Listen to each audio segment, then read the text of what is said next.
ನಮಸ್ಕಾರ. ಮುಖ್ಯಾಂಶಗಳು. ನಾಳೆಯಿಂದ ಅಂತಿಮ ಪದವಿ ಕಾಲೇಜು ತರಗತಿ ಆರಂಭ. ಮುನ್ನೆಚ್ಚರಿಕೆ ಕ್ರಮಗಳೊಂದಿಗೆ ಕೋವಿಡ್-19 ಮಾರ್ಗಸೂಚಿ ಕಡ್ಡಾಯ ಪಾಲನೆ. ಬಿಹಾರದ ನೂತನ ಮುಖ್ಯಮಂತ್ರಿಯಾಗಿ 7ನೇ ಬಾರಿಗೆ ನಿತೀಶ್ ಕುಮಾರ್ ಪ್ರಮಾಣ ವಚನ.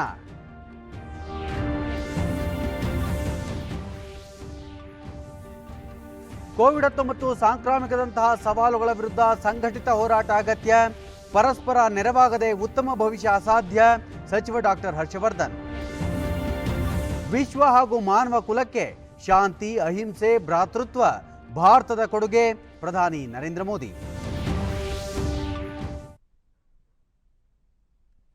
ವಾರ್ತೆಗಳ ವಿವರ. ನಾಳೆಯಿಂದ ಪ್ರಸಕ್ತ ಶೈಕ್ಷಣಿಕ ವರ್ಷದ ಕಾಲೇಜುಗಳು ಪ್ರಾರಂಭವಾಗುತ್ತಿದ್ದು, ಯುಜಿಸಿ ಮಾರ್ಗಸೂಚಿಯಂತೆ ಭೌತಿಕ ತರಗತಿಗಳನ್ನು ನಡೆಸಲು ಅಗತ್ಯ ಸಿದ್ಧತೆಗಳನ್ನು ಮಾಡಿಕೊಳ್ಳಲಾಗುತ್ತಿದೆ. ಅಂತಿಮ ಪದವಿ, ಸ್ನಾತಕೋತ್ತರ ಪದವಿ, ಡಿಪ್ಲೊಮೊ ಕಾಲೇಜುಗಳು ಆರಂಭವಾಗುತ್ತಿದ್ದು, ಕೊರೋನಾ ಸೋಂಕು ನಿಯಂತ್ರಣ ಉದ್ದೇಶದಿಂದ ವಿದ್ಯಾರ್ಥಿಗಳು, ಬೋಧಕ, ಬೋಧಕೇತರ ಸಿಬ್ಬಂದಿ ಕಾಲೇಜು ಪ್ರವೇಶಿಸುವ ಮುನ್ನ 72 ಗಂಟೆಗಳ ಒಳಗಾಗಿ ಕೋವಿಡ್-19 ಸೋಂಕು ಪತ್ತೆ ಪರೀಕ್ಷೆಯನ್ನು ಮಾಡಿಸಿಕೊಳ್ಳಬೇಕು. ಇದಕ್ಕಾಗಿ ಕಾಲೇಜುಗಳಲ್ಲೂ ಸಹ ಪೂರಕ ವ್ಯವಸ್ಥೆ ಕಲ್ಪಿಸಬೇಕು ಎಂದು ಉನ್ನತ ಶಿಕ್ಷಣ ಇಲಾಖೆ ಈಗಾಗಲೇ ಸೂಚನೆ ನೀಡಿದೆ. ಆನ್ಲೈನ್ ತರಗತಿಗಳಿಗೆ ಹಾಜರಾಗಲು ಸಹ ವಿದ್ಯಾರ್ಥಿಗಳಿಗೆ ಅವಕಾಶ ಕಲ್ಪಿಸಲಾಗಿದೆ.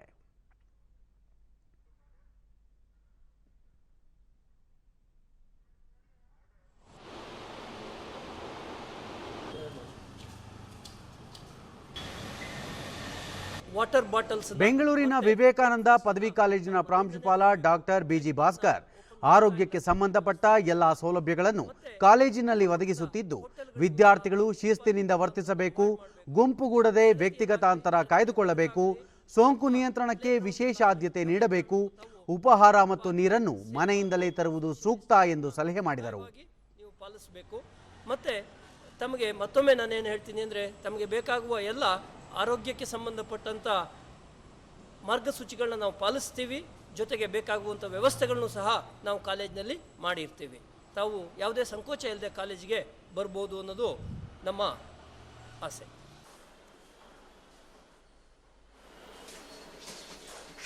ಬಳ್ಳಾರಿಯ ಸರ್ಕಾರಿ ಪ್ರಥಮ ದರ್ಜೆ ಕಾಲೇಜಿನಲ್ಲಿ ತರಗತಿ ಆರಂಭಕ್ಕೆ ಸಿದ್ಧತೆ ಮಾಡಿಕೊಳ್ಳಲಾಗಿದೆ. ಕಾಲೇಜಿನಲ್ಲಿ ವಿವಿಧ ಹಂತಗಳಲ್ಲಿ ಸ್ವಚ್ಛತಾ ಕಾರ್ಯ ಕೈಗೊಳ್ಳಲಾಗಿದ್ದು, ತರಗತಿ ಕೊಠಡಿ, ಶಾಲಾ ಆವರಣವನ್ನು ಸ್ಯಾನಿಟೈಸ್ ಮಾಡಲಾಗಿದೆ. ವಿದ್ಯಾರ್ಥಿಗಳನ್ನು ಥರ್ಮಲ್ ಸ್ಕ್ಯಾನಿಂಗ್ ಮೂಲಕ ಪರೀಕ್ಷಿಸಿ ಒಳಬಿಡಲು ಸಿಬ್ಬಂದಿಯನ್ನು ನಿಯೋಜಿಸಲಾಗಿದೆ.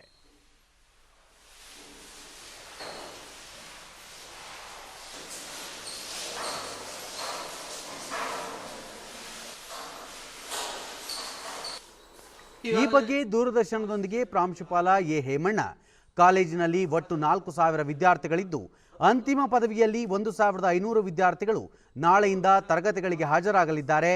ತರಗತಿಗಳಿಗೆ ಬರುವ ವಿದ್ಯಾರ್ಥಿಗಳಿಗೆ ಕೊರೋನಾ ಪರೀಕ್ಷೆ ಮಾಡಿಸಿ ನೆಗೆಟಿವ್ ವರದಿ ಹಾಗೂ ಪೋಷಕರ ಸಮ್ಮತಿ ಪತ್ರವನ್ನು ತರುವಂತೆ ಸೂಚಿಸಲಾಗಿದೆ ಎಂದರು.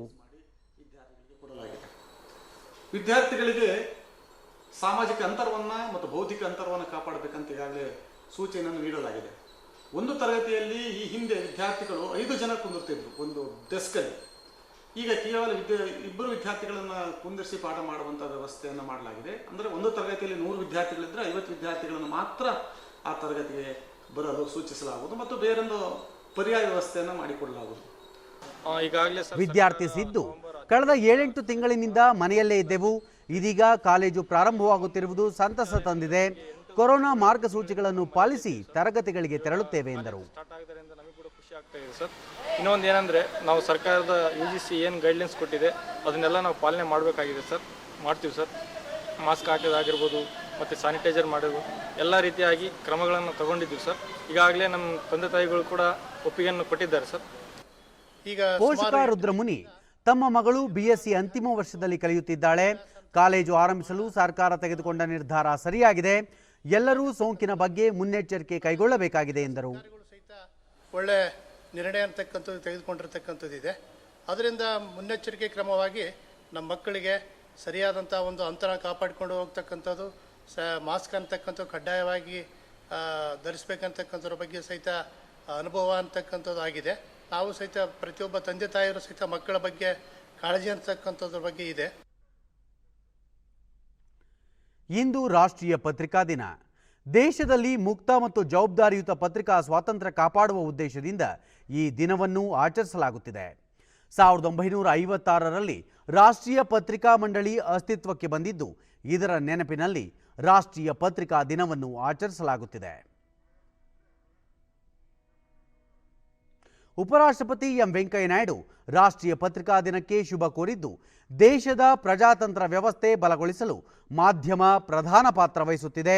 ಜನತೆ ಪ್ರಜಾತಂತ್ರದಲ್ಲಿ ಸಕ್ರಿಯವಾಗಿ ಪಾಲ್ಗೊಳ್ಳುವ ಮತ್ತು ಅವರನ್ನು ಸಬಲೀಕರಣಗೊಳಿಸುವ ಕಾರ್ಯದಲ್ಲಿ ಮಾಧ್ಯಮಗಳು ನಿರತವಾಗಿದ್ದು, ಕೋವಿಡ್-19 ಸಂಕಷ್ಟ ಪರಿಸ್ಥಿತಿಯಲ್ಲಿಯೂ ತಮ್ಮ ಜವಾಬ್ದಾರಿ ಮರೆತಿಲ್ಲ ಎಂದು ಹೇಳಿದ್ದಾರೆ.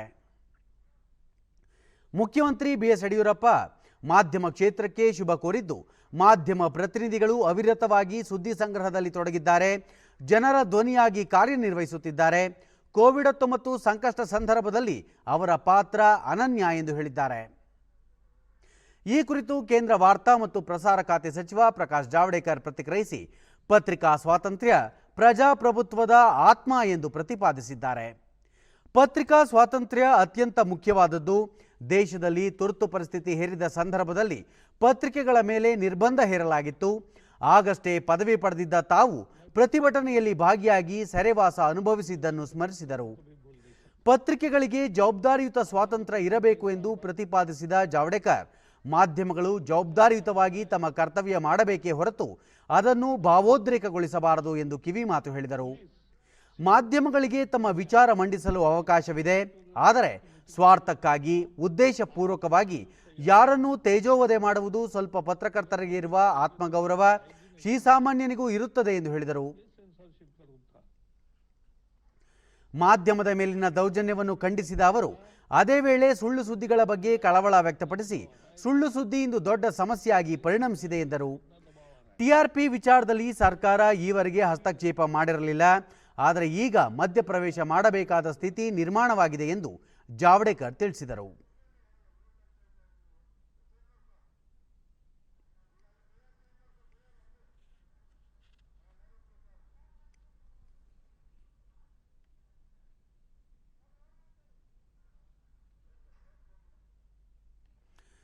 ಬಿಹಾರದ ನೂತನ ಮುಖ್ಯಮಂತ್ರಿಯಾಗಿ ನಿತೀಶ್ ಕುಮಾರ್ 7ನೇ ಬಾರಿಗೆ ಇಂದು ಪದಗ್ರಹಣ ಮಾಡಿದರು. ರಾಜಭವನದಲ್ಲಿ ನಡೆಯುತ್ತಿರುವ ಸಮಾರಂಭದಲ್ಲಿ ನಿತೀಶ್ ಕುಮಾರ್ ಹಾಗೂ ಅವರ ಸಂಪುಟ ಸಹೋದ್ಯೋಗಿಗಳು ಪ್ರಮಾಣ ವಚನ ಸ್ವೀಕರಿಸಿದರು.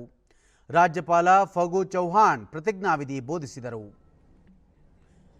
ಇದೀಗ ಕಾರ್ಯಕ್ರಮದ ನೇರ ಪ್ರಸಾರ ವೀಕ್ಷಿಸುತ್ತಿದ್ದೀರಿ.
बिहार के राज्यपाल संविधान के अनुच्छेद 64(1) के द्वारा प्रदत्त शक्तियों का प्रयोग करते हुए मुख्यमंत्री के खिलाफ निम्नलिखित व्यक्तियों को बिहार राज्य का मंत्री एवं मंत्री परिषद का सदस्य नियुक्त करते हुए 1 श्री मंगल पांडे, 2 श्री अमरेंद्र प्रताप सिंह, 3 डॉक्टर रामप्रीत पासवान, 4 श्री देवेश कुमार, 5 श्री राम सूरत कुमार बिहार राज्यपाल के आदेश के राज्यपाल के खिलाफ ರಾಷ್ಟ್ರೀಯ ಪತ್ರಿಕಾ ದಿನಾಚರಣೆಯ ಅಂಗವಾಗಿ ಕರ್ನಾಟಕ ಮಾಧ್ಯಮ ಅಕಾಡೆಮಿ ವತಿಯಿಂದ ಇಂದು ಆಯೋಜಿಸಲಾಗಿದ್ದ ವೆಬಿನಾರ್ಗೆ ಹಿರಿಯ ಪತ್ರಕರ್ತ HR ರಂಗನಾಥ್ ಚಾಲನೆ ನೀಡಿದರು. ಶುಭಂ ಕರೋತಿ.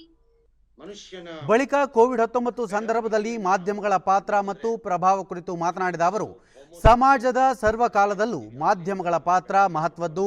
ಪ್ರಸ್ತುತ ಸಂದರ್ಭದಲ್ಲಿ ಹಿಂದಿಗಿಂತಲೂ ಹೆಚ್ಚು ಸಕ್ರಿಯವಾಗಿ ಕಾರ್ಯನಿರ್ವಹಿಸಬೇಕಾದ ಅಗತ್ಯವಿದೆ. ಭಾರತವಲ್ಲದೆ ಇತರ ದೇಶಗಳಲ್ಲೂ ಮಾಧ್ಯಮಗಳು ಕೋವಿಡ್ ಕುರಿತು ಜಾಗೃತಿ ಮೂಡಿಸುವಲ್ಲಿ ಅತ್ಯಂತ ಸಕ್ರಿಯವಾಗಿವೆ ಎಂದರು. ಕೋವಿಡ್-19 ಅಥವಾ ಕರೋನಾ ವಾಟ್ ಎವರ್, ಅದು ನಮ್ಗೊಂದು ಸವಾಲ್ ಅಷ್ಟೇ. ಇದನ್ನ ನಾವು ದಾಟಿ ಮುಂದಕ್ಕೆ ಹೋಗ್ತೀವಿ. ಆದ್ರೆ ದಾಟಿ ಮುಂದಕ್ಕೆ ಹೋಗುವಂತಹ ತಾಳ್ಮೆಯನ್ನ ತೋರಿಸ್ಬೇಕಷ್ಟೆ. ಕಾರಣ, ಕಳೆದ ಕೆಲ ವರ್ಷಗಳಲ್ಲಿ ನಾವು ಫಾಸ್ಟ್ ಫುಡ್ ಗಿರಾಕಿಗಳು ಎಲ್ಲ ಬೇಗ ಆಗೋಗ್ಬಿಡ್ಬೇಕು ನಮಗೆ. ಆದ್ರೆ ಇದು ಕೋವಿಡ್ ಹಂಗಲ್ಲ, ಇದು ಫಾಸ್ಟ್ ಫುಡ್ ಅಲ್ಲ. ಇದು ದೀರ್ಘಕಾಲ ನಮ್ಮನ್ನ ಕಾಡ್ತಾನೇ ಇರುತ್ತೆ. ಈ ಯೋಚನೆ ಮಾಡಿದ ಹಿರಿಯ ಪತ್ರಕರ್ತ ಹಾಗೂ ಕರ್ನಾಟಕ ಮಾಧ್ಯಮ ಅಕಾಡೆಮಿ ಮಾಜಿ ಅಧ್ಯಕ್ಷ ಡಾಕ್ಟರ್ ಪದ್ಮರಾಜ ದಂಡಾವತಿ, ಸಾರ್ವಜನಿಕರ ಒಳಿತಿಗಾಗಿ ಮಾಧ್ಯಮಗಳು ಸರ್ಕಾರವನ್ನು ಪ್ರಶ್ನಿಸುವುದರ ಜೊತೆಗೆ ಸುದ್ದಿಗಳ ಸತ್ಯಾಸತ್ಯತೆ ಬಗ್ಗೆ ಜನರಲ್ಲಿ ಅರಿವು ಮೂಡಿಸಬೇಕಾದ ಅಗತ್ಯವಿದೆ ಎಂದರು. ಇಂತಹ ಒಂದು ಬಿಕ್ಕಟ್ಟಿನ ಸಂದರ್ಭದಲ್ಲಿ ನಾವು ಹೇಗೆ ಕೆಲಸ ಮಾಡಬೇಕಂತ ಕಲಿಯೋದಕ್ಕೂ ಕೂಡ ಒಂದು ಬಹಳ ದೊಡ್ಡ ಅವಕಾಶ ಇದು ಹಾಗೆ ಅಂತ ನಾನು ಅಂದ್ಕೊಂಡಿದ್ದೇನೆ. ಹಾಗಾಗಿ ಸಂಬಂಧಪಟ್ಟ ಎಲ್ಲರಿಗೂ ಮೊದಲು ನನ್ನ ಅಭಿನಂದನೆಗಳನ್ನ ಮತ್ತು ಧನ್ಯವಾದಗಳನ್ನ ಹೇಳಿ ನನ್ನ 2 ಮಾತುಗಳನ್ನ ಆಡೋದಕ್ಕೆ ನಾನು ಇಚ್ಛೆ ಪಡ್ತೇನೆ. ಕೋವಿಡ್-19 ಅನ್ನೋದು ಒಂದು ಅತ್ಯಂತ ಸೂಕ್ಷ್ಮವಾದ ಯಾವುದೇ ರೋಗಾಣು ಕಣ್ಣಿಗೆ ಕಾಣಿಸೋದಿಲ್ಲ. ಆದ್ರೆ ಅದು ಎಷ್ಟು ನಮ್ಮ ಇಡೀ ಜಗತ್ತನ್ನ ತಲ್ಲಣಿಸಿ ಹೋಗುವಂತೆ ಮಾಡಿದೆ ಅಂದ್ರೆ ಇದ್ರ ಮೇಲೆ ತುಂಬಾ ವ್ಯಾಪಕವಾದಂತಹ ಪರಿಣಾಮವಾಗಿದೆ. ಜಗತ್ತಿನ ಒಬ್ಬ ಕಟ್ಟ ಕಡೆಯ ಮನುಷ್ಯನಾದ ಭಿಕ್ಷುಕರಿಂದ ಹಿಡಿದುಕೊಂಡು ಅತ್ಯಂತ ಶ್ರೀಮಂತ ವ್ಯಕ್ತಿ ಅವರಿಬ್ಬರನ್ನು ಬೇಕಂತೆ ಅನಾಮಧೇಯರಾಗಿ ನಾನು ಇಟ್ಕೊಂಡಿದ್ದೇನೆ. ಹಿರಿಯ ಪತ್ರಕರ್ತ ಶೇಷಚಂದ್ರಿಕಾ, ಕೋವಿಡ್-19 ನಂತಹ ಸಂದರ್ಭದಲ್ಲಿ ಮಾಧ್ಯಮಗಳು ಜನಜಾಗೃತಿ ಮೂಡಿಸುವ ನಿಟ್ಟಿನಲ್ಲಿ ಇಚ್ಛಾಶಕ್ತಿಯನ್ನು ತೋರಬೇಕಾದ ಅವಶ್ಯಕತೆ ಇದೆ ಎಂದು ಪ್ರತಿಪಾದಿಸಿದರು. ನೆನಪಿಗೆ ಬರೋದು ಕೇವಲ ರಾಜಕೀಯ ಪಕ್ಷಗಳ ಇಚ್ಛಾಶಕ್ತಿ ತಪ್ಪಿದು. ಒಂದ್ ಕಾಲದಲ್ಲಿ ಇಚ್ಛಾಶಕ್ತಿ ಅಂತ ಅಂದ್ರೆ ಸರ್ವೇ ವ್ಯಾಪ್ತಿ ಆಗಿತ್ತು. ಸರ್ವೇ ಜನಾಃ ಸುಖಿನೋ ಭವಂತು ಎನ್ನುವಂತಹ ಮಾತನ್ನ ಪ್ರತಿಪಾದಿಸಿದಂತಹ ಮೂಲ ಅರ್ಥ ಈ ಇಚ್ಛಾಶಕ್ತಿಯಲ್ಲಿದೆ. ನೋಡಿ, ನಾವು ರಾಜಕಾರಣವನ್ನೇ ತೆಗೆದುಕೊಳ್ಳೋದಾದ್ರೆ ನಮ್ಮ ದೇಶದ ರಾಜಕೀಯ ಪಕ್ಷಗಳ ಇಚ್ಛಾಶಕ್ತಿ ಅಧಿಕಾರಕ್ಕೆ ಬರಬೇಕು ಎನ್ನುವುದರಲ್ಲಿ ಮುಕ್ತಾಯ ಆಗತ್ತೆ. ಬರೋದೇ ಅವರು ಅತಿ ಮುಖ್ಯವಾಗಿ ಕಾಣಿಸುತ್ತೆ. ಜಂಕ್ ಆಹಾರ ಸೇವನೆ ಕೈಬಿಟ್ಟು ಆರೋಗ್ಯಪೂರ್ಣ, ಪೌಷ್ಟಿಕ ಮತ್ತು ಬಿಸಿ ಆಹಾರ ಸೇವನೆ ಮಾಡಿ ಆರೋಗ್ಯವಾಗಿರುವಂತೆ ಉಪರಾಷ್ಟ್ರಪತಿ ವೆಂಕಯ್ಯನಾಯ್ಡು ಯುವ ಜನರಿಗೆ ಕರೆ ನೀಡಿದ್ದಾರೆ. ಹೈದರಾಬಾದ್ ವಿಶ್ವವಿದ್ಯಾಲಯದಲ್ಲಿ ಸೌಲಭ್ಯ ಕೇಂದ್ರ ಉದ್ಘಾಟಿಸಿದ ಅವರು, ನಮ್ಮ ಪೂರ್ವಜರು ಋತುಮಾನಕ್ಕೆ ಅನುಗುಣವಾಗಿ ಆಹಾರ ಸೇವನೆಯ ಪದ್ಧತಿ ತಿಳಿಸಿದ್ದಾರೆ, ಅದನ್ನು ಯುವ ಜನರು ಅರ್ಥ ಮಾಡಿಕೊಳ್ಳಬೇಕು ಎಂದರು. ಭಾರತದಲ್ಲಿ ವಿವಿಧ ಬಗೆಯ ಆಹಾರ ಪದ್ಧತಿ ಇದೆ, ಅಪಾರ ಅನುಭವ ಈ ದೇಶಕ್ಕಿದೆ ಎಂದ ಅವರು, ದೀರ್ಘ ಅಧ್ಯಯನದಿಂದ ನಮ್ಮ ಪೂರ್ವಜರು ಮಾಡಿರುವ ಈ ರೂಢಿಗಳು ಉಪಯುಕ್ತವಾಗಿವೆ ಎಂದರು. ಭಾರತ ಶಿಕ್ಷಣ ಕ್ಷೇತ್ರದಲ್ಲಿ ಪ್ರಾಚೀನ ಕಾಲದಿಂದ ಹೆಸರು ಮಾಡಿದೆ. ವಿಕ್ರಮಶಿಲಾ, ತಕ್ಷಶಿಲಾ, ನಳಂದ ವಿಶ್ವವಿದ್ಯಾಲಯಗಳಲ್ಲಿ ವಿದ್ಯಾಭ್ಯಾಸಕ್ಕಾಗಿ ಹೊರದೇಶಗಳಿಂದಲೂ ವಿದ್ಯಾರ್ಥಿಗಳು ಬರುತ್ತಿದ್ದರು. ಕಾಲಾನಂತರದಲ್ಲಿ ಬ್ರಿಟಿಷರ ಆಳ್ವಿಕೆಯಲ್ಲಿ ನಾವು ನಮ್ಮತನ ಸಂಸ್ಕೃತಿ ಕಳೆದುಕೊಂಡೆವು. ಈಗ ಮತ್ತೆ ಆ ಗತವೈಭವ ಮರಳುತ್ತಿದೆ ಎಂದರು. ವಿದ್ಯಾರ್ಥಿಗಳು ಮತ್ತು ಬೋಧಕರು ಶಿಕ್ಷಣದ ಮೇಲೆ ಹೆಚ್ಚು ಗಮನ ಹರಿಸಬೇಕು. ನಾವು ಎಲ್ಲಿ ಹಿಂದೆ ಬಿದ್ದಿದ್ದೇವೆ ಎಂದು ತಿಳಿಯಬೇಕು. ಶಿಸ್ತು ಮೈಗೂಡಿಸಿಕೊಂಡು ಶಿಕ್ಷಣದ ಗುಣಮಟ್ಟ ಹೆಚ್ಚಿಸಲು ಶ್ರಮಿಸಬೇಕು ಎಂದು ಅವರು ಪ್ರತಿಪಾದಿಸಿದರು. Conveying the right information at the right time is critical in such a situation. Right information at right time. Especially when there is a plethora of fake news. People need to guard against unverified, unsubstantiated claims. Media has a huge role in educating the masses in this regard. ಮಾನವ ಕುಲ, ಬಡತನ, ಹಸಿವು, ಅಸಮಾನತೆ, ಹವಾಮಾನ ಬದಲಾವಣೆ, ಮಾಲಿನ್ಯ, ಹಿಂಸಾಚಾರ, ಯುದ್ಧ ಮತ್ತು ಪ್ರಸಕ್ತ ಕೋವಿಡ್ ಸಾಂಕ್ರಾಮಿಕದಂತಹ ಸವಾಲುಗಳ ವಿರುದ್ಧ ಹೋರಾಡುತ್ತಿರುವ ಹಿನ್ನೆಲೆಯಲ್ಲಿ 2020 ಎಲ್ಲರೂ ಒಗ್ಗೂಡಿ ಶ್ರಮಿಸಬೇಕಾದ ವರ್ಷವಾಗಿದೆ ಎಂದು ಕೇಂದ್ರ ಆರೋಗ್ಯ ಮತ್ತು ಕುಟುಂಬ ಕಲ್ಯಾಣ ಸಚಿವ ಡಾಕ್ಟರ್ ಹರ್ಷವರ್ಧನ್ ಅಭಿಪ್ರಾಯಪಟ್ಟಿದ್ದಾರೆ. ವಿಶ್ವ ಆರೋಗ್ಯ ಸಂಸ್ಥೆಯ 147ನೇ ಕಾರ್ಯಕಾರಿ ಮಂಡಳಿಯ ಸಭೆಯ ಅಧ್ಯಕ್ಷತೆ ವಹಿಸಿ ಅವರು, ಈಗಾಗಲೇ ವಿಶ್ವದ ರಾಷ್ಟ್ರಗಳು ಒಂದುಗೂಡಿ ಉತ್ತಮ ಭವಿಷ್ಯಕ್ಕಾಗಿ ಶ್ರಮಿಸುತ್ತಿವೆ. ಪರಸ್ಪರರು ನೆರವಾಗದೆ ಉತ್ತಮ ಭವಿಷ್ಯ ಸಾಧ್ಯವಿಲ್ಲ ಎಂಬ ಪಾಠವನ್ನು ನಾವು ಕಲಿತಿದ್ದೇವೆ ಎಂದರು. ಭಾರತದಲ್ಲಿ ಆಯುಷ್ಮಾನ್ ಭವ ಎಂದು ಹರಸಲಾಗುತ್ತದೆ. ಇದರ ಅರ್ಥ ದೀರ್ಘಕಾಲ ಆರೋಗ್ಯವಂತರಾಗಿ ಬಾಳಿ ಎಂದು. ಇದು ಬದುಕಿನ ಸತ್ವ ಮತ್ತು ಅಸ್ತಿತ್ವವಾಗಿದೆ. ವಿಶ್ವ ಆರೋಗ್ಯ ಸಂಸ್ಥೆಯ ಉದ್ದೇಶವೂ ಇದೇ ಆಗಿದ್ದು ಸದಸ್ಯ ರಾಷ್ಟ್ರಗಳೊಂದಿಗೆ ಒಗ್ಗೂಡಿ ಶ್ರಮಿಸಲು ಬದ್ಧವಾಗಿದೆ ಎಂದು ಹೇಳಿದರು. ಕೋವಿಡ್ ಮಹಾಮಾರಿ ಈವರೆಗೆ ವಿಶ್ವದಾದ್ಯಂತ 1.3 ದಶಲಕ್ಷಕ್ಕೂ ಹೆಚ್ಚು ಮುಗ್ಧ ಜೀವಗಳನ್ನು ಬಲಿ ತೆಗೆದುಕೊಂಡಿದೆ. ಲಕ್ಷಾಂತರ ಜನರು ಸೋಂಕಿತರಾಗಿದ್ದು ಕೋಟ್ಯಾಂತರ ಜನರ ಜೀವನೋಪಾಯವನ್ನೇ ಕಸಿದುಕೊಂಡಿದೆ ಎಂದ ಹರ್ಷವರ್ಧನ್, ಈ ಸಂಕಷ್ಟದ ಕಾಲದಲ್ಲಿ ಜೀವ ರಕ್ಷಣೆಗೆ ಹಗಲಿರುಳು ಶ್ರಮಿಸಿದ ವೈದ್ಯರು ಮತ್ತು ಅರೆ ವೈದ್ಯಕೀಯ ಸಿಬ್ಬಂದಿಗೆ ನಮನ ಸಲ್ಲಿಸಿದರು. ಜೈನಾಚಾರ್ಯ ಶ್ರೀ ವಿಜಯವಲ್ಲಭ ಸುರೀಶ್ವರ್ಜಿ ಮಹಾರಾಜ್ ಅವರ 151ನೇ ಜಯಂತಿ ಅಂಗವಾಗಿ ಪ್ರಧಾನಿ ನರೇಂದ್ರ ಮೋದಿ ಅವರಿಂದು ವಿಡಿಯೋ ಕಾನ್ಫರೆನ್ಸಿಂಗ್ ಮೂಲಕ ಶಾಂತಿ ಪ್ರತಿಮೆಯನ್ನು ಅನಾವರಣ ಮಾಡಿದರು.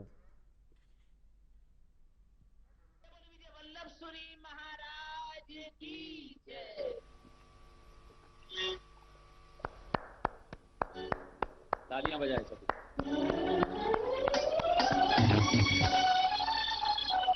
पंजाब केसरी जी की प्रतिमा जी का अनावरण हो चुका है।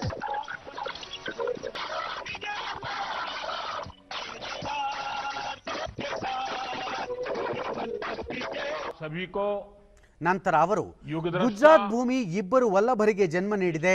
ಒಬ್ಬರು ರಾಜಕೀಯ ರಂಗದ ಮೇರು ವ್ಯಕ್ತಿ ಸರ್ದಾರ್ ವಲ್ಲಭಭಾಯಿ ಪಟೇಲ್, ಮತ್ತೊಬ್ಬರು ಜೈನಾಚಾರ್ಯ ಶ್ರೀ ವಿಜಯವಲ್ಲಭ ಸುರೀಶ್ವರ್ಜಿ ಅವರು. ಇಬ್ಬರು ಮಹಾನುಭಾವರಲ್ಲಿ ಒಂದು ಸಮಾನತೆ ಇದೆ, ಅದು ದೇಶದ ಏಕತೆಗಾಗಿ ಜೀವನ ಸಮರ್ಪಣೆ ಮಾಡಿದ್ದು ಎಂದರು. ಆಚಾರ್ಯ ವಲ್ಲಭರು ಭಾರತವನ್ನು ಶಿಕ್ಷಣ ಕ್ಷೇತ್ರದಲ್ಲಿ ಸ್ವಾವಲಂಬಿಯನ್ನಾಗಿಸಲು ಅಂದೇ ಶ್ರಮಿಸಿದ್ದರು. ಅವರು ಭಾರತದ ವಿವಿಧ ರಾಜ್ಯಗಳಲ್ಲಿ ಭಾರತೀಯ ಶಿಕ್ಷಣ ಸಂಸ್ಥೆಗಳಿಗೆ ಅಡಿಪಾಯ ಹಾಕಿದರು. ಬಾಲಕಿಯರ ಶಿಕ್ಷಣ ಕ್ಷೇತ್ರದಲ್ಲಿ ದೇಶ ಈ ಸಂಸ್ಥೆಗಳಿಗೆ ಋಣಿಯಾಗಿದೆ ಎಂದರು. ವಿಶ್ವದಲ್ಲೇ ಅತ್ಯಂತ ಎತ್ತರವಾದ ವಲ್ಲಭಭಾಯಿ ಪಟೇಲರ ಪ್ರತಿಮೆ ಮತ್ತು ಶ್ರೀ ವಿಜಯವಲ್ಲಭ ಸುರೀಶ್ವರ್ಜಿ ಮಹಾರಾಜ್ ಈ ಇಬ್ಬರು ಮಹಾನುಭಾವರ ಪ್ರತಿಮೆ ಅನಾವರಣ ಮಾಡುವ ಅವಕಾಶ ತಮಗೆ ದೊರೆತಿದ್ದು ಸೌಭಾಗ್ಯ ಎಂದು ಪ್ರಧಾನಿ ತಿಳಿಸಿದರು. ಭಾರತ ಸದಾ ವಿಶ್ವಕ್ಕೆ, ಮಾನವ ಕುಲಕ್ಕೆ ಶಾಂತಿ, ಅಹಿಂಸೆ, ಭ್ರಾತೃತ್ವದ ಮಾರ್ಗ ತೋರಿದೆ. ಈ ಪ್ರೇರಣೆ ವಿಶ್ವಕ್ಕೆ ಭಾರತದಿಂದ ದೊರೆತಿದೆ. ಹೀಗಾಗಿಯೇ ವಿಶ್ವ ಇಂದು ಭಾರತದತ್ತ ನೋಡುತ್ತಿದೆ ಎಂದರು. ಈ ಶಾಂತಿಯ ಪ್ರತಿಮೆ ವಿಶ್ವದಲ್ಲಿ ಶಾಂತಿ, ಅಹಿಂಸೆ ಮತ್ತು ಸೇವೆಯ ಸಂಕೇತವಾಗಲಿದೆ ಎಂದು ಪ್ರಧಾನಿ ಆಶಿಸಿದರು. मुझे देश ने सरदार वल्लभ भाई पटेल की विश्व की सबसे ऊंची स्टैच्यू ऑफ यूनिटी के लोकार्पण का अवसर दिया था और आज जैनाचार्य विजय वल्लभ जी की स्टैच्यू ऑफ पीस के अनावरण का सौभाग्य मुझे मिल रहा है। संतजन भारत ने हमेशा पूरे विश्व को, मानवता को शांति, अहिंसा और बंधुत्व का ಸಾಧು ಸಂತರು ಸ್ಥಳೀಯತೆಗೆ ಧ್ವನಿಯಾಗುವಂತೆ ತಮ್ಮ ಅನುಯಾಯಿಗಳಿಗೆ, ಭಕ್ತರಿಗೆ ಕರೆ ನೀಡಬೇಕು ಎಂದು ಪ್ರಧಾನಿ ಮನವಿ ಮಾಡಿದರು. ಹಿಂದೆ ಸಾಧು ಸಂತರು ದೇಶದ ಸ್ವಾತಂತ್ರ್ಯ ಚಳವಳಿಯನ್ನು ಬಲಪಡಿಸುವಲ್ಲಿ ಮಹತ್ವದ ಪಾತ್ರ ವಹಿಸಿದ್ದರು. ಈಗ ಸ್ಥಳೀಯತೆಗೆ ಧ್ವನಿಯಾಗುವುದರಲ್ಲೂ ಅವರ ಪಾತ್ರ ಮಹತ್ವದ್ದೆಂದರು. 151 ಇಂಚು ಎತ್ತರದ ಈ ಪ್ರತಿಮೆಯನ್ನು ಅಷ್ಟಧಾತು ಎಂದರೆ 8 ಲೋಹಗಳಿಂದ ತಯಾರಿಸಲಾಗಿದ್ದು, ಇದನ್ನು ರಾಜಸ್ಥಾನದ ಪಾಲಿಯಲ್ಲಿರುವ ಚಟ್ಪುರದ ವಿಜಯ್ ವಲ್ಲಭ ಸ್ಥಾನದ ಕೇಂದ್ರದಲ್ಲಿ ಸ್ಥಾಪಿಸಲಾಗಿದೆ. 1870ರಿಂದ 1954ರ ನಡುವೆ ಜೀವಿಸಿದ್ದ ಶ್ರೀ ವಿಜಯವಲ್ಲಭ ಸುರೀಶ್ವರ್ಜಿ ಮಹಾರಾಜ್ ಜೈನ ಮುನಿಯಾಗಿ ನಿಸ್ವಾರ್ಥವಾಗಿ ಶ್ರಮಿಸಿ ಭಗವಾನ್ ಮಹಾವೀರರ ಸಂದೇಶವನ್ನು ಪಸರಿಸಲು ತಮ್ಮ ಜೀವನವನ್ನೇ ಮುಡಿಪಾಗಿಟ್ಟಿದ್ದರು. ಅವರು ಸಾಮಾಜಿಕ ಪಿಡುಗುಗಳ ನಿರ್ಮೂಲನೆಗೆ ಮತ್ತು ಶಿಕ್ಷಣದ ಪ್ರಸರಣಕ್ಕಾಗಿ ಹಾಗೂ ಸಮುದಾಯದ ಕಲ್ಯಾಣಕ್ಕೂ ಶ್ರಮಿಸಿದ್ದರು. ಜೈನಾಚಾರ್ಯ ವಿಜಯ್ ನಿತ್ಯಾನಂದ ಸುರೀಶ್ವರ್ ಮಹಾರಾಜ್ ಮತ್ತಿತರರು ಕಾರ್ಯಕ್ರಮದಲ್ಲಿ ಉಪಸ್ಥಿತರಿದ್ದರು. ಇಂದು ನಾಡಿನೆಲ್ಲೆಡೆ ದೀಪಾವಳಿ ಸಂಭ್ರಮ ಕಂಡುಬರುತ್ತಿದೆ. ಕೋವಿಡ್-19 ಸೋಂಕು ನಿಯಂತ್ರಣ ಕ್ರಮಗಳ ನಡುವೆ ದೀಪಗಳ ಹಬ್ಬವನ್ನು ಸರಳವಾಗಿ ಆಚರಿಸಲಾಗುತ್ತಿದೆ. ಬಲಿಪಾಡ್ಯಮಿಯ ಹಿನ್ನೆಲೆಯಲ್ಲಿಂದು ಬಲೀಂದ್ರನ ಪೂಜೆ ನೆರವೇರಿಸಲಾಗುತ್ತಿದೆ. ಈ ಹಬ್ಬಕ್ಕೆ ವಿಶೇಷ ಧಾರ್ಮಿಕ ಹಿನ್ನೆಲೆ ಇದೆ. ಅಂಧಕಾರ ಕಳೆದು ಬದುಕಿನಲ್ಲಿ ಬೆಳಕು ಮೂಡಲಿ ಎನ್ನುವ ಆಶಯದೊಂದಿಗೆ ಹಬ್ಬ ಆಚರಿಸಲಾಗುತ್ತಿದೆ. ಜೊತೆಗೆ ಇಂದಿನಿಂದ ಕಾರ್ತಿಕ ಮಾಸ ಪ್ರಾರಂಭವಾಗುತ್ತಿದೆ.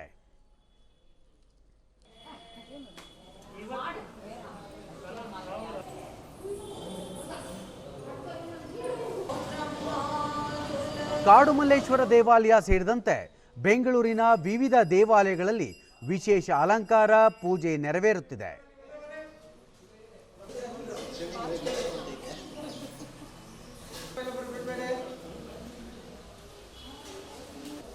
ದೀಪಾವಳಿ ಹಬ್ಬದ ಕಾಡುಮಲ್ಲೇಶ್ವರ ದೇವಾಲಯದ ಅರ್ಚಕರು ಕಾರ್ತಿಕ ಮಾಸ ಇಂದಿನಿಂದ ಆರಂಭವಾಗುತ್ತಿರುವ ಹಿನ್ನೆಲೆಯಲ್ಲಿ ವಿಶೇಷ ಪೂಜೆ ರುದ್ರಾಭಿಷೇಕ ನೆರವೇರಿಸಲಾಯಿತು ಎಂದರು. ಹಾಗೆ ವಿಶೇಷವಾಗಿ ಈ ದಿನ ಕಾರ್ತಿಕದ ಮೊದಲನೇ ಸೋಮವಾರ ಹಾಗೆ ದೀಪಾವಳಿ ಹಬ್ಬ ಎರಡು ಒಟ್ಟಿಗೆ ಬಂದಿರುವುದರಿಂದ ಈ ಕೊರೋನಾ ವೈರಸ್ನಿಂದ ಆದರೂ ಭಕ್ತಾದಿಗಳು ಬಂದು ದರ್ಶನವನ್ನು ಮಾಡಿಕೊಂಡು ಭಗವಂತನಲ್ಲಿ ತಮ್ಮ ಪ್ರಾರ್ಥನೆಗಳನ್ನು ಸಲ್ಲಿಸ್ತಾ ಇದ್ದಾರೆ. ಅವರಿಗೆಲ್ಲರಿಗೂ ಆಯು ಆರೋಗ್ಯ ಕೊಟ್ಟು ಕಾಪಾಡಲಿ ಅಂತ ಹೇಳ್ಕೊಳ್ಳಿಕ್ಕೆ ಇಷ್ಟಪಡ್ತೀನಿ.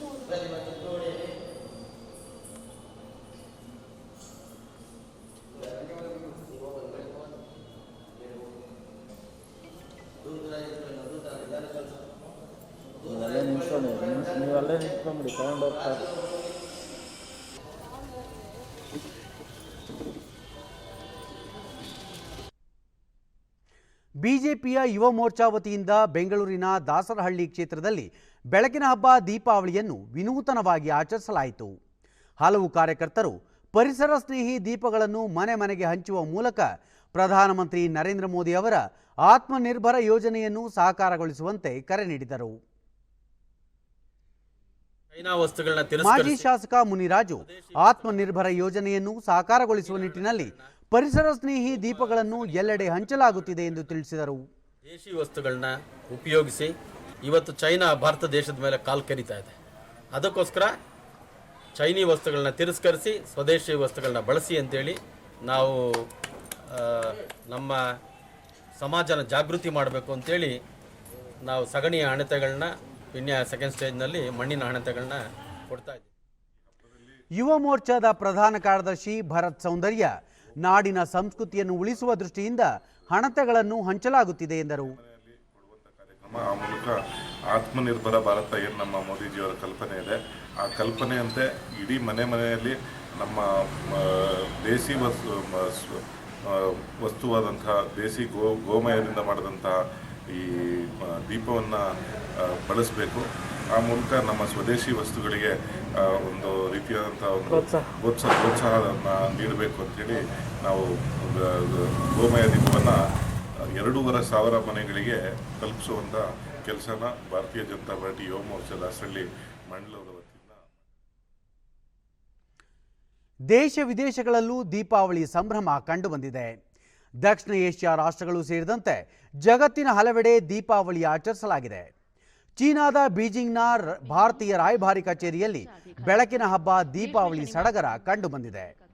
ಭಾರತೀಯ ರಾಯಭಾರಿ ವಿಕ್ರಮ್ ಮಿಸ್ತ್ರಿ ಆಯೋಜಿಸಿದ್ದ ಈ ಕಾರ್ಯಕ್ರಮದಲ್ಲಿ ರಾಯಭಾರ ಕಚೇರಿ ಸಿಬ್ಬಂದಿಯ 100 ಕುಟುಂಬ ಸದಸ್ಯರಿಗೆ ಆಹ್ವಾನ ನೀಡಲಾಗಿತ್ತು. ರಾಮಾಯಣದ ಹಿನ್ನೆಲೆ ಇರುವ ದೀಪಾವಳಿ ಕುರಿತು ವಿಕ್ರಮ್ ಮಿಸ್ತ್ರಿ ಸಂದರ್ಭದಲ್ಲಿ ಬೆಳಕು ಚೆಲ್ಲಿದರು. देश में कोरोना महामारी के प्रसार को रोका जा सके। दुबई की सबसे ऊंची इमारत बुर्ज खलीफा भी दीपावली के रंग में रंगा दिखा।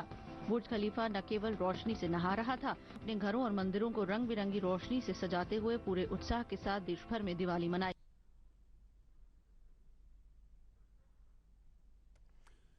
ಕೋವಿಡ್-19 ಸೋಂಕು ಹಿನ್ನೆಲೆಯಲ್ಲಿ ನಷ್ಟದಲ್ಲಿರುವ ಸಾರಿಗೆ ಸಂಸ್ಥೆಗಳ ಸಿಬ್ಬಂದಿಗೆ ವೇತನ ಬಿಡುಗಡೆಗಾಗಿ ಮುಖ್ಯಮಂತ್ರಿ ಬಿಎಸ್ ಯಡಿಯೂರಪ್ಪ 634 ಕೋಟಿ 50 ಲಕ್ಷ ರೂಪಾಯಿ ಅನುದಾನ ನೀಡಿದ್ದಾರೆ. ಉಪಮುಖ್ಯಮಂತ್ರಿ ಲಕ್ಷ್ಮಣ್ ಸವದಿ ಅವರಿಂದು ಯಡಿಯೂರಪ್ಪ ಅವರನ್ನು ಭೇಟಿ ಮಾಡಿ 3 ತಿಂಗಳ ವೇತನ ಬಿಡುಗಡೆಗೆ ನೆರವು ನೀಡುವಂತೆ ಕೋರಿದರು.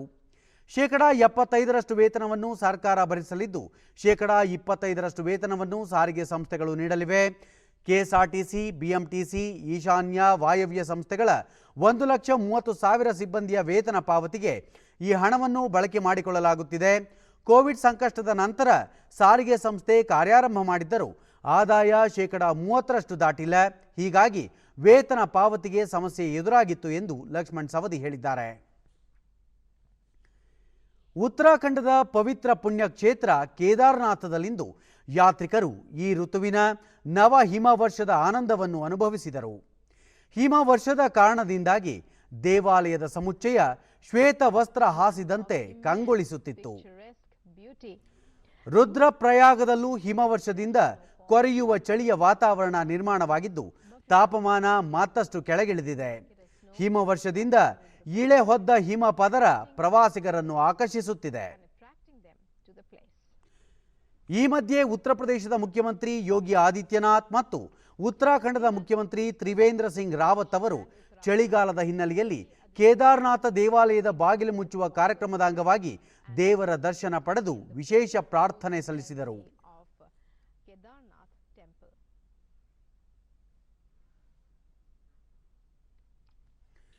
ಮಾರಕ ಕೊರೋನಾ ವೈರಾಣು ಪ್ರಸರಣ ತಡೆಗೆ ಪರೀಕ್ಷೆ, ಸಂಪರ್ಕ ಪತ್ತೆ ಮತ್ತು ಸೂಕ್ತ ಚಿಕಿತ್ಸೆ ಮಂತ್ರವನ್ನು ಅಳವಡಿಸಿಕೊಂಡಿರುವ ಕೇಂದ್ರ ಆರೋಗ್ಯ ಮತ್ತು ಕುಟುಂಬ ಕಲ್ಯಾಣ ಸಚಿವಾಲಯ ಕೊರೋನಾ ಮಾದರಿ ಪರೀಕ್ಷೆಗೆ ದೇಶಾದ್ಯಂತ ಹೆಚ್ಚಿನ ಒತ್ತು ನೀಡಿದೆ. ನಿನ್ನೆ ಒಂದೇ ದಿನ ದೇಶದಲ್ಲಿ 8,61,706 ಕೊರೋನಾ ಮಾದರಿ ಪರೀಕ್ಷೆ ನಡೆಸಲಾಗಿದ್ದು, ಇದರೊಂದಿಗೆ ದೇಶದಲ್ಲಿ ಈವರೆಗೆ ನಡೆಸಲಾದ ಒಟ್ಟು ಕೊರೋನಾ ಮಾದರಿಗಳ ಪರೀಕ್ಷೆಗಳ ಸಂಖ್ಯೆ 12,56,98,525 ದಾಟಿದೆ ಎಂದು ಭಾರತೀಯ ವೈದ್ಯಕೀಯ ಸಂಶೋಧನಾ ಮಂಡಳಿ ICMR ತಿಳಿಸಿದೆ.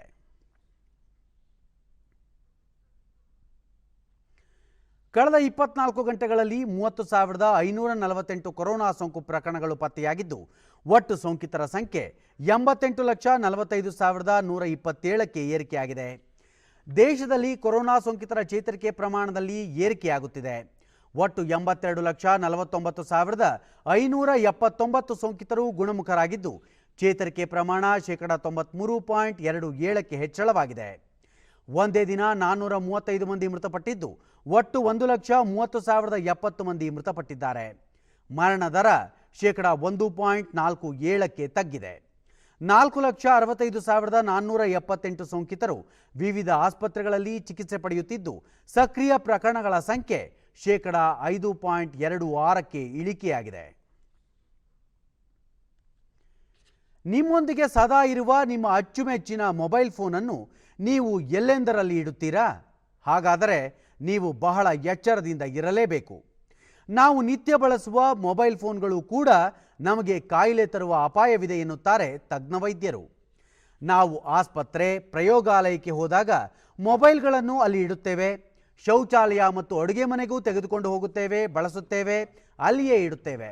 ಹೀಗೆ ನಾವು ಹೋದಲ್ಲೆಲ್ಲ ಮೊಬೈಲ್ ಇಟ್ಟ ಸ್ಥಳ ಮೇಲ್ನೋಟಕ್ಕೆ ಸ್ವಚ್ಛವಾಗಿ ಕಂಡರೂ ಅಲ್ಲಿ ಕಣ್ಣಿಗೆ ಕಾಣದ ಸೂಕ್ಷ್ಮ ರೋಗಾಣುಗಳು ಇರುವ ಸಾಧ್ಯತೆ ಇರುತ್ತದೆ. ಇದು ಕೈಗೆ ತಾಗಿ ದೇಹ ಪ್ರವೇಶಿಸುತ್ತದೆ ಎಂದು ದೆಹಲಿಯ ಲೋಕನಾಯಕ ಆಸ್ಪತ್ರೆಯ ತಜ್ಞ ವೈದ್ಯ ಡಾಕ್ಟರ್ ನರೇಶ್ ಗುಪ್ತಾ ಅಭಿಪ್ರಾಯಪಡುತ್ತಾರೆ. ಹೊರಗೆ ಹೋಗಿ ಬರುವ ನಾವು ಕೈಕಾಲು ತೊಳೆಯುವಂತೆ, ನಾವು ಧರಿಸಿದ ವಸ್ತ್ರ ಒಗೆದು ಶುಚಿಗೊಳಿಸುವಂತೆಯೇ ಮೊಬೈಲ್ ಫೋನ್ಗಳು ಮತ್ತು ಅವುಗಳ ಕವಚವನ್ನು ಆಗಾಗ್ಗೆ ಸ್ವಚ್ಛಗೊಳಿಸುವುದು ಅತ್ಯಗತ್ಯ ಎಂದು ಅವರು ತಿಳಿಸಿದ್ದಾರೆ. ಗುಪ್ತಕಾರ್ ಮೈತ್ರಿಯ ನಾಯಕ ವಿಧಿ 370 ಕುರಿತಂತೆ ನೀಡಿರುವ ಹೇಳಿಕೆಗೆ ಸಂಬಂಧಿಸಿದಂತೆ ಕಾಂಗ್ರೆಸ್ ಪಕ್ಷದ ವಿರುದ್ಧ ಬಿಜೆಪಿ ಇಂದು ವಾಗ್ದಾಳಿ ನಡೆಸಿದೆ. ಬಿಜೆಪಿ ವಕ್ತಾರ ಸಂಬಿತ್ ಪಾತ್ರ ಗುಪ್ತಕಾರ್ ಮೈತ್ರಿಯ ಒಂದು ಪಕ್ಷ ಚೈನಾದೊಂದಿಗೆ ಕೈಜೋಡಿಸಿ 370 ಮರಳಿ ತರುವುದಾಗಿ ಹೇಳಿಕೆ ನೀಡಿದೆ. ಕಾಂಗ್ರೆಸ್ ನಾಯಕರಾದ ಸೋನಿಯಾ ಗಾಂಧಿ ಮತ್ತು ರಾಹುಲ್ ಗಾಂಧಿ ಗುಪ್ತಕಾರ್ ಮೈತ್ರಿಯ ನಾಯಕರ ಈ ಹೇಳಿಕೆಯನ್ನು ಬೆಂಬಲಿಸುತ್ತಾರೆಯೇ ಎಂದು ಪ್ರಶ್ನಿಸಿದರು. ನ್ಯಾಷನಲ್ ಕಾನ್ಫರೆನ್ಸ್ನ ಹಿರಿಯ ನಾಯಕ ಫಾರೂಕ್ ಅಬ್ದುಲ್ಲಾ ಈ ಸಂಬಂಧ ಚೈನಾದೊಂದಿಗೆ ಕೆಲಸ ಮಾಡುವುದಾಗಿ ಹೇಳಿದರೆ, PDP ಮುಖ್ಯಸ್ಥೆ ಮೆಹಬೂಬಾ ಮುಫ್ತಿ ತಾವು ತ್ರಿವರ್ಣ ಧ್ವಜ ಹಾರಿಸುವುದಿಲ್ಲ ಎಂದು ಹೇಳುತ್ತಾರೆ. ಈ ಮಧ್ಯೆ ಕಾಂಗ್ರೆಸ್ನ ಹಿರಿಯ ನಾಯಕ ಪಿ ಚಿದಂಬರಂ ವಿಧಿ 370 ರದ್ದತಿ ತಪ್ಪು ಎಂದು ಟ್ವೀಟ್ ಮಾಡುತ್ತಾರೆ. ಈ ಎಲ್ಲ ಹೇಳಿಕೆಗಳು ಪರಸ್ಪರ ಪೂರಕವಾಗಿವೆ, ಇದಕ್ಕೆ ಕಾಂಗ್ರೆಸ್ ಉತ್ತರ ನೀಡಬೇಕು ಎಂದು ಅವರು ಆಗ್ರಹಿಸಿದರು. ಕೊನೆಯಲ್ಲಿ ಮತ್ತೊಮ್ಮೆ ಮುಖ್ಯಾಂಶಗಳು. ನಾಳೆಯಿಂದ ಅಂತಿಮ ಪದವಿ ಕಾಲೇಜು ತರಗತಿ ಆರಂಭ. ಮುನ್ನೆಚ್ಚರಿಕೆ ಕ್ರಮಗಳೊಂದಿಗೆ ಕೋವಿಡ್-19 ಮಾರ್ಗಸೂಚಿ ಕಡ್ಡಾಯ ಪಾಲನೆ. ಬಿಹಾರದ ನೂತನ ಮುಖ್ಯಮಂತ್ರಿಯಾಗಿ 7ನೇ ಬಾರಿಗೆ ನಿತೀಶ್ ಕುಮಾರ್ ಪ್ರಮಾಣ ವಚನ.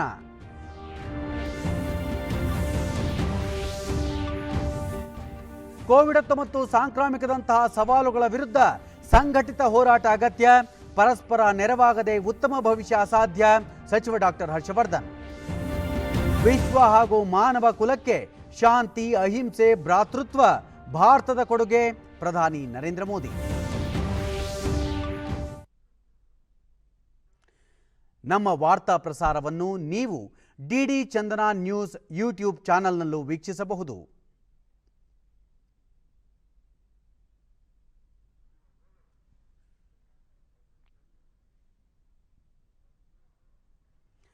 ನಮ್ಮ ಮುಂದಿನ ವಾರ್ತಾ ಪ್ರಸಾರ ಸಂಜೆ 7 ಗಂಟೆಗೆ ಡಿಡಿ ಚಂದನದಲ್ಲಿ. ನಮಸ್ಕಾರ.